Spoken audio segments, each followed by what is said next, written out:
You're listening to Nicksology on ESPN 1700. Buckle up as anything goes and having fun is the only rule we have. Now here's your host, Nick Apostolopoulos. All right, hello everyone. Welcome to another awesome episode of Nicksology. As the man said, I am your host, Nick Apostolopoulos, proprietor of 619 Vodka. As always, you can follow us on the internet at nicksology.com, facebook.com/nicksology, and now our new Instagram and Twitter handles, NicksologySD. We have an awesome show for you today. It is the Repeal of Prohibition Week that happens on December 5th.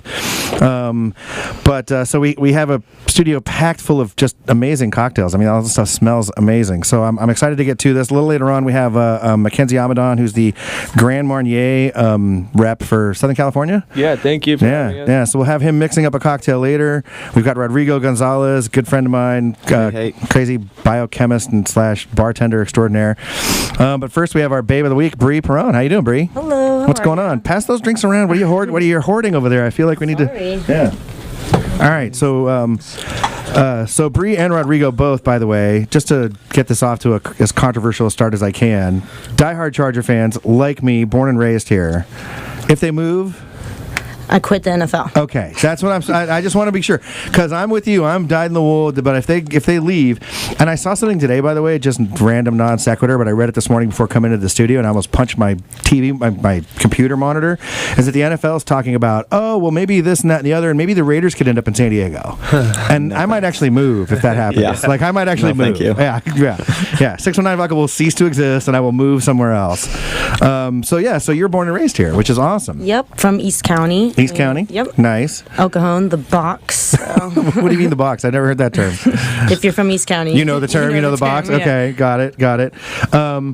So it's cool because I joke on the show that my old school joke used to be, oh, I'm born in San Diego and it's me and like 11 other people. Like no, everyone I know is from somewhere else. Yep. But I feel like now, I guess doing the show and I'm meeting all these industry people, there's a lot of us natives. You're born and raised here, right? I am not born and raised. You're not? Oh, sorry. Bad call. But I've been here like 25 years, so I consider myself native.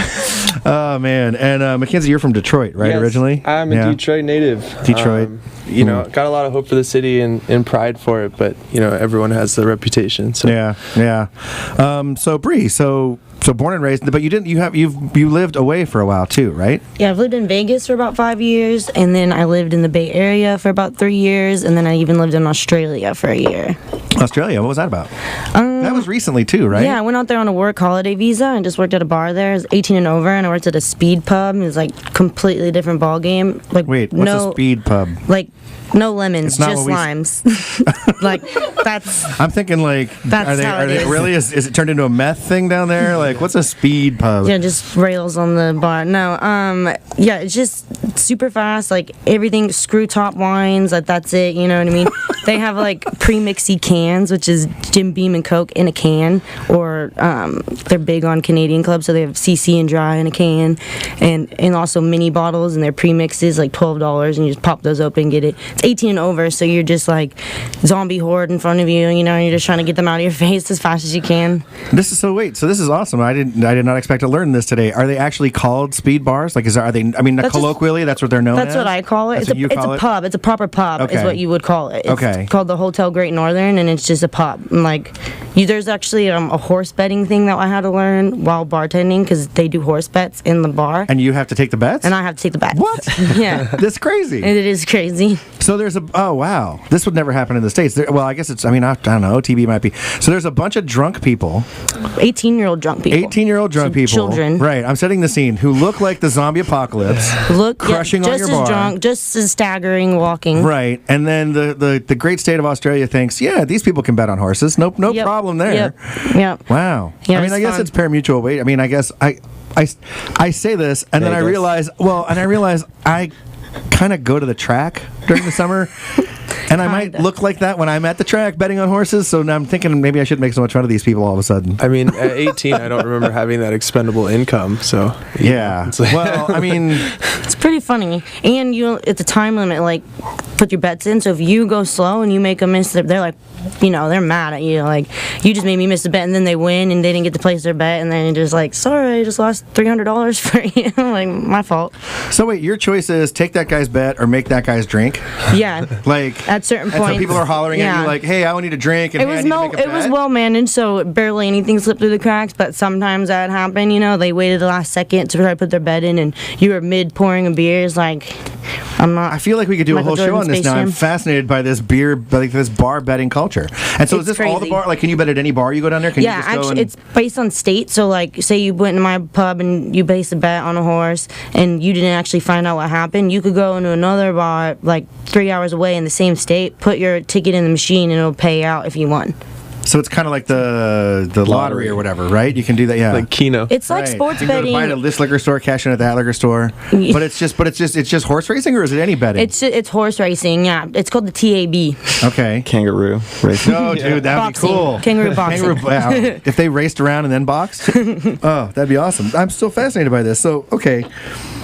You can bet on horse. And then, so you're saying it was a speed bar, but so, like, and they had all these, was everything pre-made? Did you not have to ever mix a cocktail? Like, no cocktail, no cocktail list. The most complicated drink you'd make is a vodka, lemon, lime, and bitters. That's as complicated. And the lemon, lime, and bitters were probably already pre-mixed somewhere? It's like squeeze the lemon, bitters, Sprite on top. Like, that's the complicated lemon, lime, and bitters, and that's it. Like, that's the most complicated it got. But it's because it's insane. It's a $20 minimum on a credit card because we just be swiping $5 transactions stuck at the card machine if it was any different. It's just all about as fast as you can go. Now, was this the particular bar you were at, or is it a lot like that? It was the particular bar I was at, but they're big on their pubs. They're not like lavender infused simple syrup. No, which is fine. Yeah. That's not but them. So that's a standard pub. Like, give me a VB. So a standard pub is basically just beer and spirits. And like pre-made and like wine, like they have wine still. Yeah, the pre-mixes are like really big with the younger crowd because they just take them, smash them. Zima there? Is Zima anywhere still? In my fridge. Oh man, I don't know if you want to admit that on the air, but okay. Wow, that's so fascinating. Okay, so you were down there for a year, and then you came back here. Yep. And then so you got your start, by the way, at Hooters. Yep. Downtown. I'm retired though. Thank you very much. I know we were trying to get you on a few months ago, right? Yeah, I don't want to rep that. Were you there before or after you went, or both? Both, yeah. So I was there before, and I hosted Monday night and Thursday night football. Was basically I got paid $100 to talk crap about the games, which I do anyway. So it's like, cool. Like, I'll get paid for it. So I was doing that before I left, and then I went away for a year, and I came back, and I was strapped for cash, and I was like, well, they were like, we'll put you on right away, no training, whatever, get you in. And I was like, all right, and I got hired back, and then a week later I got hired at Harbortown, and then I worked 2 for a while, and then I retired. The Hoot. I love the retired part. Are you allowed? Is it one of those like, well, once a Hooters girl, always a Hooters girl? You have to, yeah, it's like the Marine Corps, right? No, it's not. It's not Semper Fi. No, it's not that. It's definitely not. Wait, we've had some Hooters girls on who really like working at Hooters. You didn't like it there? Yeah, I know those girls. I've heard some great stories. Yeah, I know. So I know. Were you there when the guy came in? Would you over Halloween? You were gone. Was it this Halloween? I can't remember. I was gone. But somebody was telling us a story about how somebody came in the front door and just pulled their pants down. Oh, that was me. Sorry. Oh yeah, dude. Sorry, I didn't mean to bring that up. Recognized you. Yeah. But you were gone by then. Oh yeah, no, they wouldn't have played that with me. No, they don't play that game with me. They know better with me than to do things like that.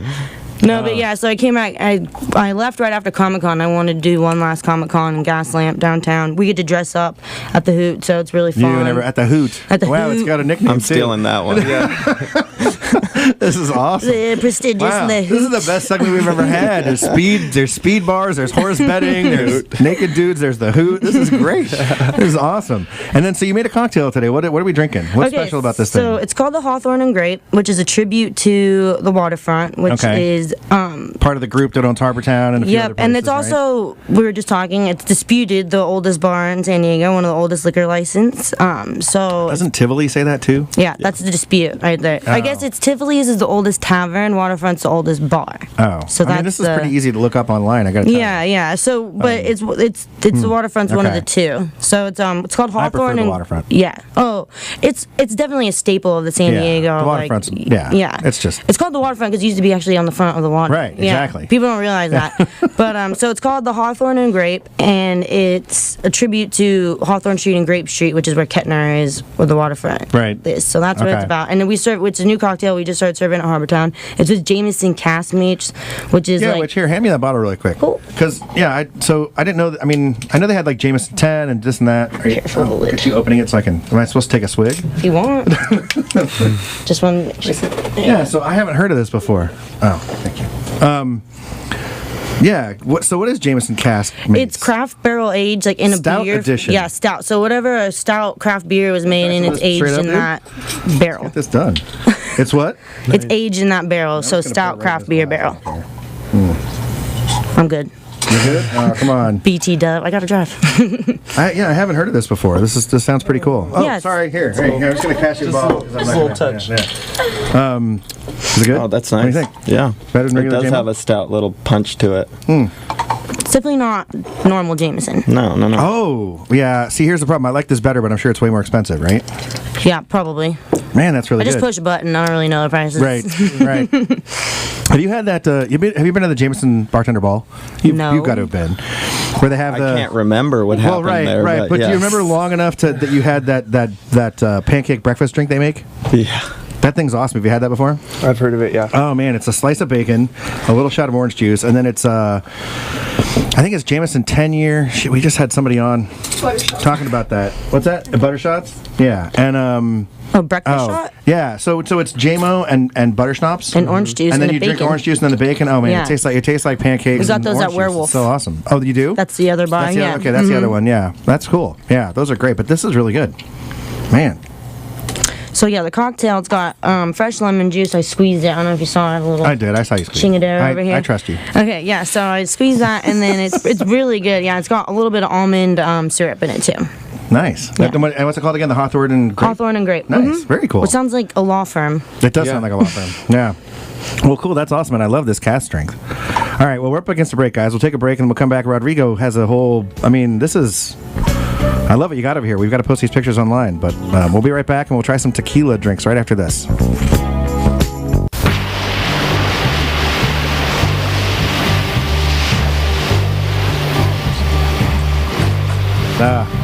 Loving the music. I'm ready for a nap now. Oh man, welcome back, guys. Welcome back to Nicksology. Of course, we got our baby of the week, Perone here, and that drink was amazing. I really liked that Jameson. That was really good. And we got Mackinzie Amadon here, who's going to make a drink in a little bit. But right now, we've got Rodrigo Gonzalez. How you doing, buddy? I thought I was the babe of the week. You are. You know, it's funny because there's 3 babes of the week this week. We're overloaded. We just have overloaded with good luck here. I'm good. Happy to be here. Yeah, dude. How's it going? Oh, good. So I was alluded to it before. So I know you from the bar scene. Yeah. But you're like a stem cell biologist, right? Yeah, I'm a biologist by trade. day, and I do then- stem cell during the day. That's and crazy, By dude. night, I fight cocktailers. That's awesome, dude. How long have you been doing the biology stuff? 10 years, about. Yeah? Yeah. And the bartending forever? Yeah, 10. Yeah. Probably 10 years. Same. Yeah. Same. Cool, dude. And you have a cool cocktail for us today. I had this. Is this the same one we had originally? Pretty much. It's from a tequila fest I worked, and it's called. I think we called it Tequila 5-0 or something like that. Oh, okay. Something like Real that. creative. Right. But it's so I infuse. This is Fortaleza Reposado. Okay. So I infuse it with roasted in a competing Serrano. Yeah, bottle. whatever. Right. We It's a cool won't bottle, though. talk about that. Right. We won't talk about those guys. Right.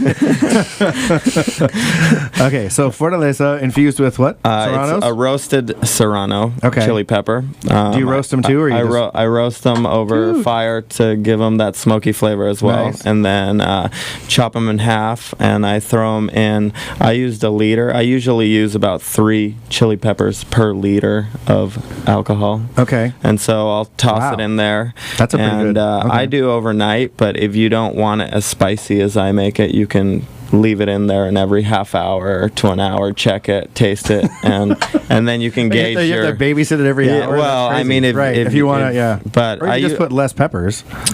I think in general the oil will just make it that spicy Okay. either way. But I gotcha. So I do overnight usually, and Yeah, it's spicy and nice. Man, did you guys try that? It's got a nice smoky and spicy kick to it. And what else is in the cocktail? Pineapple juice? The cocktail is it's basically a spicy margarita, pineapple margarita. And I wish we'd gotten some video of you. Well, actually, maybe we probably did. Of you with the just like old school knifing the top of that the top of that pineapple thing. That's as crafty as I'm gonna get today, you know. No fancy openers or anything. No. Oh man! So pineapple juice, a little lime, right? A little lime, pineapple juice. You could garnish it with like a tahini rim, which would be nice. Oh, that'd be kind of cool. And then what's this? Or like a pineapple spear, something like that. What's this artichoke-looking thing floating in here? It's a pineapple spear. Oh, it is? Just for look. Oh, okay. Just for look. Yeah. No, this is really tasty, dude. But you know, on a hot day, that'll get the juices flowing. Yeah, no, it's good. I like the spicy. And the roasted part, I mean, you can really get that smoky flavor. Well, I have some shots as well set up, so you can actually get like the actual. Wait, this is just the tequila essence? Yeah, this is Holy cow. It's a baby. It's a baby. It's a half shot. It is. No. Why does this thing look like it's 2 shots? All right, is everybody doing the shot? Are you doing the shot? Why? What do you got to do? We already took one. I gotta drive. You took one of these? Mm-hmm. Oh wait, so you guys were? You were pre-game. You were pre-gaming on the green room without me. I got you. Okay. Family tasting in the green room. All right, are you guys doing another shot? Cheers. All right, cheers. Thanks. I'm gonna regret this. Are you driving home? I'm driving. Okay. It's nice. It doesn't need a chaser. I mean, that's a sipping tequila for sure. It's nice. It's great. Well, I love Fortaleza tequila. Oh yeah. That's a little. Okay, that spice comes through. Yeah. Man. And you can tame it, like I said. You can definitely. What made tame you choose that pepper? I mean, a lot of people. I worked at Quality Social, and we had a spicy tequila, and we used jalapeno. I just prefer the flavor of Serrano for sure. I like the roasted part too. You definitely get it in there. I'm having trouble speaking. I need to chase it with your drink. Yeah. So have you tried our scorpion pepper? I don't have any of that yet. We don't have any with us. We didn't bring any with us. No. But the thing I like about that is you get see this. I did that shot, and I'm still really feeling that bite. Oh yeah. The scorpion pepper. The thing I like about it is it hits you. It hits really hard. I mean, it's 8 times hotter than a habanero. Yeah. But within like 30, 40 seconds, it's totally gone. Yeah, it's totally gone. Yeah. And for my kind of wussy I'm Mexican. I know. Half Mexican, half Lebanese, right? Exactly. How did that happen? Actually, a man and a woman. Right, when a man loves a woman. Actually, I believe the largest colony that, by the way, Lebanese. was the least delicate way I could have asked that question, but after that shot, I don't think I had a choice. I think tequila is the answer to that question. Right. These shots of this was involved? Okay. Yeah, for sure. For sure. Oh, man. That's funny. So seriously, you started to say... Well, I believe the largest colony of Lebanese out of Lebanon is in Mexico Is in City. Mexico? I don't exactly know. In Mexico City? Yeah. Oh, wow. Or in Mexico in general. Yeah. That's cool. And were you born there or here? No, I was born here in Fresno, California. Anchor, baby. Oh, Fresno. Oh, that's why you're a native. Wait, I get it now. Fresno, yeah. That's why you're San Diego native. I'm from San Diego. No, actually from Fresno. We actually grew up in the Bay Area, which is a sore subject because my brothers are raging Raider fans. Oh, really? We don't speak. So how did you... We have Mondays and Sundays we don't speak. Yeah, so how did you not get sucked into Raider Nation? Because I can't. Because he's smart. Yeah. No, exactly. That's a good answer. That's totally a good answer. Yeah. Yeah. Although, so does your family live here? They do. So they'll be happy if the Raiders end up in San Diego. My brothers will. I won't. God. Yeah, I won't be at all. I won't. I don't want to get into a rant about that, but it's driving me. This whole most thing's Raider driving me fans crazy. are actually really cool because they already have 2 strikes on them, so they just like really mellow. They can't do anything else. They're they're super chill. Really, they'll buy beers. Really. You say this, but I'm sure you guys, being in the industry, remember this. Like 2 or 3 years ago, there was a fight somewhere in some bar. I want to say Point Loma or something, where like a Raider fan bit somebody's ear off or something. Yeah. You remember that? Yeah. So Point Loma. Was that a 1-strike guy that did that? It was some. It was. I want to say yeah. If I want to say just a couple misdemeanors, no felonies. Yeah. He pulled a full-on Mike Tyson and bit some guy's ear. I'm like, who was it? The Raider fan that did it? Yes, the Raider fan did the biting. Yeah, yes. that sounds about right. Yeah. No, I agree. He might be from Florida. I can't stand the Raiders. This will traumatize you to no end because I'm born and raised here. And the other thing too is I'm not a huge baseball fan. I enjoy baseball, whatever. But my sport is football, and so Yeah, if they move, I'm going to be. If they move, I'm coming over to your place and I'm just shooting this infused tequila until I can't see straight. Yeah. Which, by the looks of it, is 2 shots. That's so strong, dude. Oh man! So you've worked at every bar in the city, basically, right? I pretty much have, yeah. But you're not right now, right? Right now, up I on work. It, or you just kind of? No, I broke my leg about a year ago, and I couldn't really work for about a year. But right now, I'm working for it's a private bartending company called Barcon, and it's a catering company called Amijo Experience, and they combine with Sycamore Den, and so they provide the cocktails. Where's that at? Sycamore Den is in like off of Adams. I'm drawing a blank, but I know I've been there. Or no, maybe I've just off Adams. Okay. Yeah, I think it's right across the street from Blind Lady. Oh, okay. So they kind of provide the cocktail program, and cool. But they also do catering. So if you're looking for an event or something, it's nice because you can do cocktails and food all at once. So you're just doing mostly private event stuff now? Yeah. That's cool, dude. Do you miss the industry? I do. You know, I'm around it, and I would love to, get back, but... You got any good stories? I mean, I know you do, but you got any good stories you're willing to tell on the radio without naming names? Well, I've hopped the bar numerous times. I know. Dude, so actually, you know what? I'm going to ask you this now, and I'm probably the only one that cares, so I apologize to those of you listening. What happened to the flame, dude? What happened with that thing? Who screwed that up? Was it What's-Her-Face? Yeah, we want Was it What's-Her-Face? Okay. I think it was, it was a major poocher, but I heard it just was purchased. The building was purchased, and it's going to become apartment complex. Oh, really? Yeah, that's because I always wonder what happened to the liquor license there, right? There must have been one sitting there. They had a catering one, too. It was like a traditional 48 with a catering. Oh, no kidding? Yeah. So somebody's got to be able to have bought that, right? Probably. In the neighborhood? I'm not entirely sure what happened to that. That's crazy. Yeah. That was a fun spot, dude. Oh, yeah. I have some... hazy fuzzy memories from there. Yeah, totally. Yeah, not the least of which are it's closed now, so we can say this, right? Our after hours memories. Oh, yeah. Yeah, it was kind of nutty there, dude. Yeah. Man. I'm really loving this, dude. The problem is, see, here's the thing. I'm not... Like, I like spicy, but like on my own terms. Like, if it's too hot, it kind of puts me over the edge, right? And I made the drink, so obviously if you were at home, you could use... No, and the drink is awesome. The shot was a little spicy, but I like the drink for sure. And have you tried other... So you said they did it with jalapenos before. Have you tried other stuff, or is it just... Did you kind of like the... This is a Serrano. I prefer the Serrano just for the flavor. You could use any kind of pepper in the same kind of way. Right. You don't have to roast it. I like the roast, gives a little smokiness to it as well. So you're saying 3 peppers per liter. If somebody wants to try this at home. Yeah. 3 peppers per liter, and about a day is what you leave? I do. I usually do it when I get home from work, so around like 6 o'clock in the evening, and then leave it till the morning or sometime. And then you definitely have to sift it to get the seeds and stuff out. I left 1 pepper inside, so it's kind of like the old school worm in the bottle. So whoever finishes the bottle has to eat the Serrano that's in the bottle. That will not be me. I guarantee you that will not be me. Oh, man, too funny. Yeah, well, this is really good, dude. I'm glad you came on. We do have to take a quick break, and then when we come back, we have a fall cocktail waiting for us, right? Yes, sir. Sweet. I'm excited. Grand Marnier and a nice fall cocktail right after this. We'll be back in a few minutes. Words are flowing out like endless rain into a paper cup. They slither wildly as they slip away across the... Don't know much about history. All right, welcome back. Jeff, I'm loving the music today, by the way. This is totally nice, mellow, fun music. Welcome back to Nicksology. We have Perone, our baby of the week. How you doing over there? Good. Did you drink that? You don't like that? What's the deal? Too hot for you? Drive. Come on. Oh. Well, okay. I'm not gonna get in trouble on the air. Pressure. Oh man. And Rodrigo Gonzalez, man, with this tasty drink. Yep. What? Huh? Nothing. You look like I feel.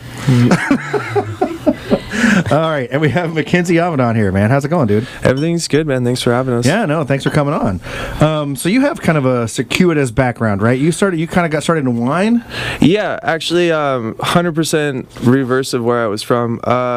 Left Detroit, joined the Marine Corps. Hooah, thanks for everyone's service. Yeah, happy Veterans Day. Yeah, it's awesome for that. For 2 weeks ago. Yeah, whenever that happened. And then so I was in the aviation community working on helicopters and doing a lot of stuff with that, and had the opportunity to get out, but I had been, imported from Detroit into San Diego via the military. The Marine Corps? Okay. Yeah, absolutely. So it got me here, got me in an entire different culture, and when I kind of was asked, what do you want to do, that was really vague for me at the time. Started going to school and doing a lot of events and everything, and actually got started with Moet and Hennessy through a marketing group, and that kind of channeled my interests. And then I started attending classes and going in to different like SOM events and stuff like that, and wanted to become a SOM. And then that I'm obviously a mechanical kind of inclined person, so when it came to doing sommelier stuff, I wasn't really that interested in it afterwards. There's a lot of information processing and a lot of rote memory stuff. Right? Yeah. And it's just like, how is it made? Like, and then so that kind of took me to through classes and meetings and different stuff like that. Getting involved with the Vintners Association, that put me in Ramona, like pruning plants and doing a lot of stuff with the Ramona Valley Ranch, which is awesome. Great people. They got their own AVAs and one of the leading guys out there, which is nice. And then started getting more and more involved with Moet and Hennessy, and Grand Marnier started a new marketing campaign called Blend Out, and that's kind of people in the millennial generation to kind of step outside of the box and really express themselves in a combination of ways. So really focus on like collaborations and mixing and combining things to have something really exhilarating or unique, and that's that blend out kind of concept. Yeah, no, that's cool. When we booked you and stuff, I was kind of interested because I'll be honest. My I know Grand Marnier as a floater on a margarita, right? Yeah, a Cadillac absolutely. margarita. That's what Grand Marnier is for me. And so I'm curious you're going to make a cocktail today, right? Did you absolutely. I'm curious, like what other? I know it has other uses. It's basically like I don't want to call it a triple sec because that's not fair, right? That is conceptually what it is. But so what we focus on through Grand Marnier and being in California and the whole environmental concept through French AVAs and everything. This is one of the original flavored brown spirits. It's done. Everything is organic and sustainable.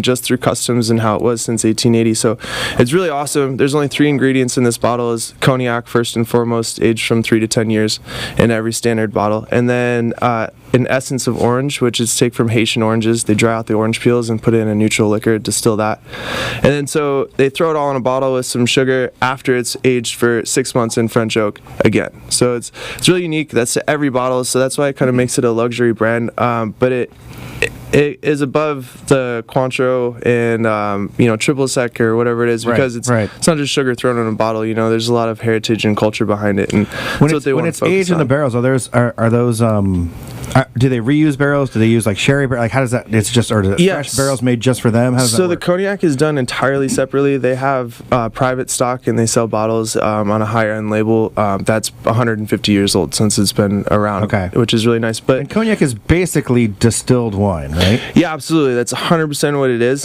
For a cognac to be a cognac, obviously it has to be grown in Cognac, the grapes and whatnot, and then distilled in Cognac, France, and then it has to be distilled twice. So they all have their own regulations and stuff like that, which is 100%. Is there a requirement that it's so it's distilled wine? Does it also have to be barrel aged, or can it not be to be cognac? Yeah, it has to be. Okay, to be cognac, it has to be barrel aged for a couple years. Something like that? Yeah, 2 years mostly to a minimum. We do it 3, just to go a little above and beyond. But the whole concept with Grand Marnier is it's a blend, and then so they do blend ages in different bottles. So this, like I said, could be 3 to 10 years, depending on. They blend the cognacs, and then they add the orange and other stuff too. Yeah, so you have your barrels of cognac, and then they're like, okay, the distiller is like, this one's awesome, it's ready to go. They take that, and then these vats, they shouldn't be classified as barrels. They're giant vats, and it's of 2 different types of French oak. One a wider grain style, and another one that's a tighter grain style. And so it just imparts different flavors, really balances it out, and then all of that is just kind of macerated all in one thing, and then it goes into barrels. It's really, apparently it smells like insane oranges when you go to the chateau. Well, I was about to say, so being in the industry, we all have pretty cool jobs, but if your job all day was to run around tasting cognac, I mean, yeah, that's pretty sweet. That's or whiskey or whatever, wherever you work, but that'd be a pretty sweet gig. Yeah, for me, that's what really interests me, and that's what I took to distilling, is because you really get down to the science of it, and how little things such as like the environment affect the way something tastes, or you didn't wash your hands that day, or whatever right. it is. It really is cool to me, and that's why I didn't really take that much interest in the somm world, is because it's more of just talking about rather than really understanding. Yeah.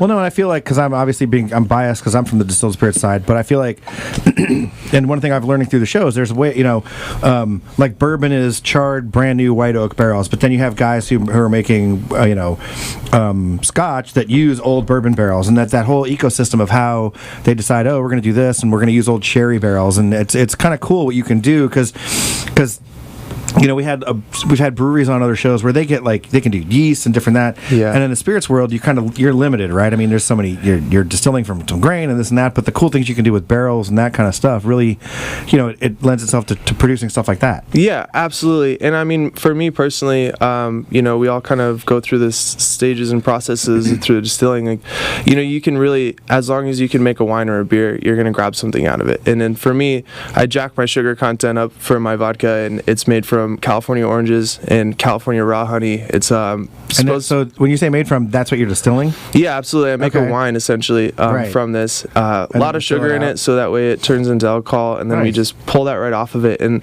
actually, it's really citrus forward, which is awesome. The sweetness kind of leaves, obviously, because the sugar gets eaten out by yeast. But it's just it's really cool to see the whole process. It's like a living whole no, and it's really so. In fact, not last week, 2 weeks ago, 3 weeks ago, we had on a meadery, which I didn't know there were any meaderies in San Diego, but this guy made some awesome meads. And one of the things we talked to them about, because a lot of people don't know this, but you can distill alcohol from almost anything, right? Grapes, and I heard somebody's making a vodka that they're distilling from strawberries. Yeah, absolutely. But the meadery was like, hey, if we have bad runs of mead, which means it's not really bad, but it's just not up to their standards to serve, they're like, hey, would you want to try and distill that out and make a vodka out of it? And I was like, oh, hell yeah. So Ray doesn't know this yet, but because he didn't have time to talk last night. but that's one of the things we're going to try and do. Ray's helping us out with some of our distilling stuff, and we're going to try and distill a batch of mead and see what happens and see what kind of vodka we can get out of that. Yeah, that's awesome. And that's and that's kind of the cool stuff you can do. So it's cool to hear you're kind of doing the same thing a little bit. Yeah, right. I just I really like to focus on save the bees. It's like that's what and that's what the mead guys were all about too. Yeah. I mean, they're putting a lot of effort into that, and I didn't realize how crazy that whole colony collapse thing is. I mean, it's hopefully we get to raise awareness about the whole pesticide use and stuff like that, because I mean it sustains beekeepers alone, organic culture and viticulture, really anything that needs to get pollinated and anything like that. I mean, just sustains our crops, and it's just those little things that how nature works, and it just kind of gets puts off to the side. And obviously one of my signature products is raw honey, based out of California. So that's been my no, and that's advocate. one of the crazy things. Not to segue, but that's one of the crazy things I learned in that show is that I didn't realize that the actual honey you eat, you buy at the store is just sort of a byproduct. That beekeepers make 90% of their money driving their bees around to pollinate stuff, right? And that's part of the problem too, is that they're driving batches of bees up to Fresno. No offense, and sorry, dude. I mean, your birth city is killing the bees. I didn't want to say anything, but I gotta. Monsanto. Right. No, but it's crazy because I didn't realize that that's kind of like honey's just like, oh yeah, they happen to make honey while they're doing their real job, which is out pollinating stuff. Yeah. And it's kind of crazy that way. So not to be annoying, but are you making a drink? Yeah, absolutely, 100%. So I'm like, it's been sobering up right here. I know, it's been 8 minutes since I had a cocktail. So I went a little intense just for the holiday spirit and whatnot. Like we said, focusing on different combinations of flavors and whatnot, and kind of blending things together. So what I did is a pumpkin spice latte. I mean, why not? Why not? I've been inspired by so many pumpkin spice White lattes. girls around the world. 100%. Don't look at me. White girls around the world are cheering. As you guys heard earlier, I tried accusing my girlfriend of the inspiration. She's like, I'm pretty sure you just had one of those in your hand. So But no, so here's what I'm gonna do. What I just was tinkering around in my kitchen one day and we were carving pumpkins, and I took the guts, and I took my vodka, and I kind of just like an infusion that you'd do with your habanero peppers or the peppers that you use. Serrano, thank you. Right. Nice callback, Bree. Way to go. Yeah, right. I didn't think you were paying attention over there. that's all I'm doing. So those things, they take a few days, maybe a week or something along those lines. What I'm going to do here is I'm going to use a little Isis whipper the Austrians kind of developed. Stealing Bree's drink. And you shoot nitrous oxide or carbon dioxide into it, and what it does is it carbonates the drink, but also on a molecular level tears apart all the flavors and everything like that, and so you can really pull a lot of cool stuff out of that in a quick way of doing infusions. So I cut up a little pumpkin pieces here. I put pumpkin spice and some cinnamon on it. Hopefully we can not get too crazy here, but I'm going to toast You're gonna light that on fire? Yeah. All right. Well, so we have to take a break. Okay. Yeah. No, go ahead. Do what you're going to do. We'll take a break, and then that way, if we light the studio on fire, people will know why there was no fourth part of the show. So we'll take a break. We'll come back, and then we'll try some of this awesome drink. This pumpkin spice latte. Is that it? Pumpkin spice latte? Pumpkin spice latte with Grand Marnier. With Grand Marnier. Oh, of course, Grand Marnier. All right. We'll be right back after this.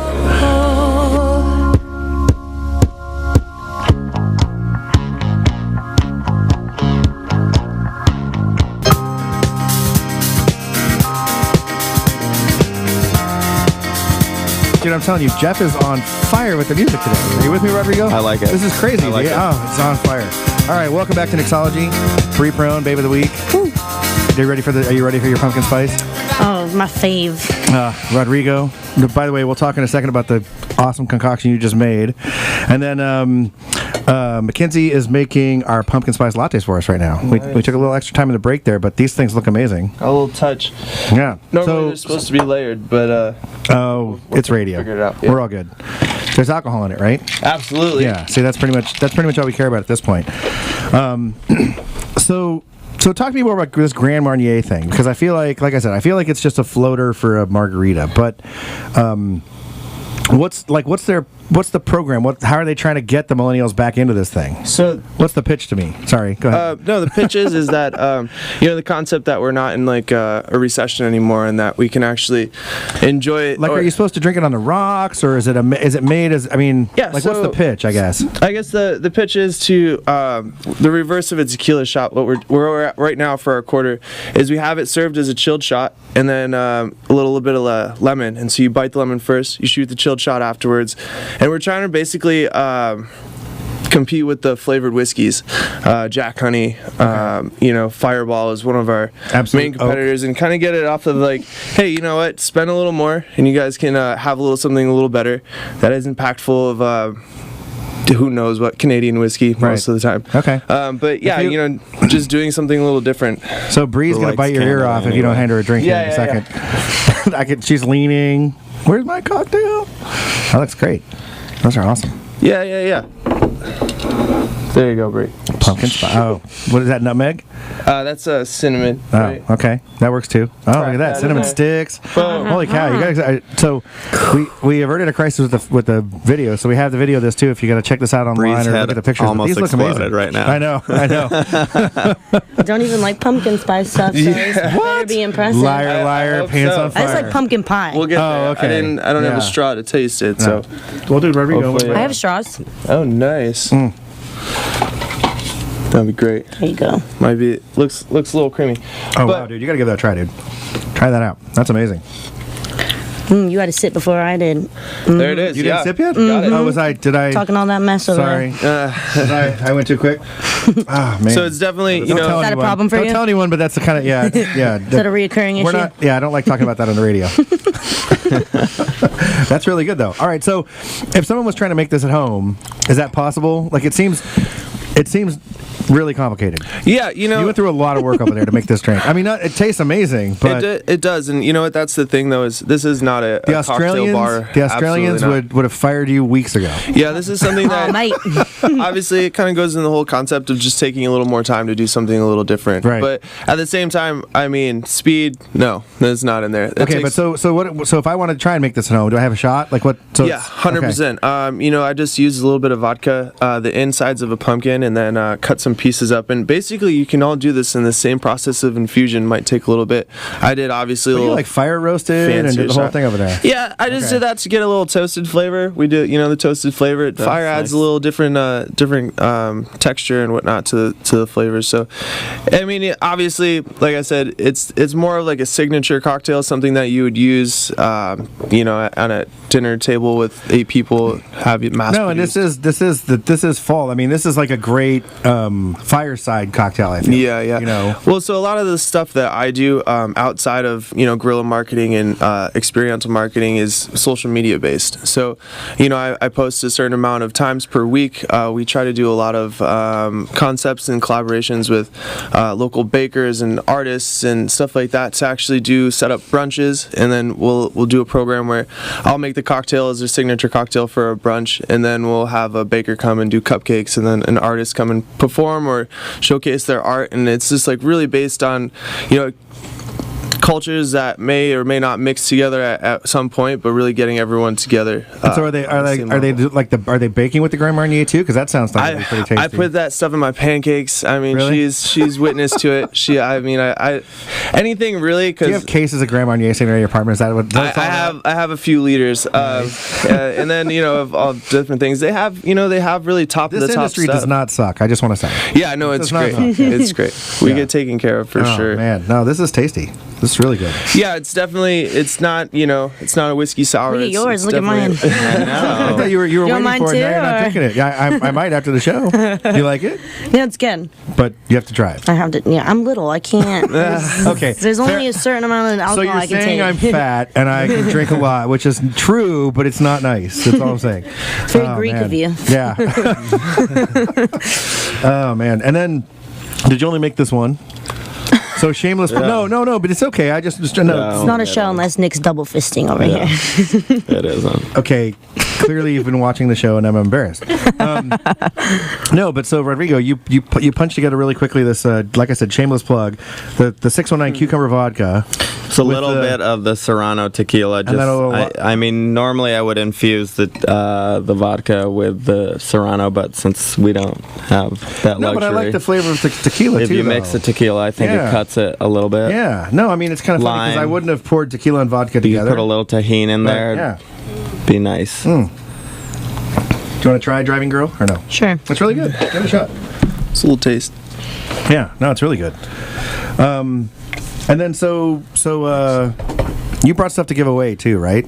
So we're taping this show, full disclosure, but in early December we'll post it up on the website. What do you have for us? Gift cards and stuff to Harbortown? Oh yeah, so I actually have 5 $25 gift cards to Harbortown with the address or GM's name on it. You have 4. 4. Because I'm using one. Fair enough. Sorry, I just know. Fair enough. And then I have 2 $25 for Werewolf, and then 3 free apps for Werewolf too. So apps? Werewolf, appetizers. Yeah. I'm such a millennial. I'm thinking, wait, there's an app for a werewolf? Okay. Yeah, so Werewolf is between Shout House and the Hoot and downtown. I really like Werewolf. Werewolf's awesome. I stumbled upon it. We stumbled upon it. We were walking somewhere. I don't know. Anyway, we were walking towards Shout House, and I was like, oh, there's this cool bar here, and I ran into a bunch of friends there. And it's a cool little spot. Have you guys been there?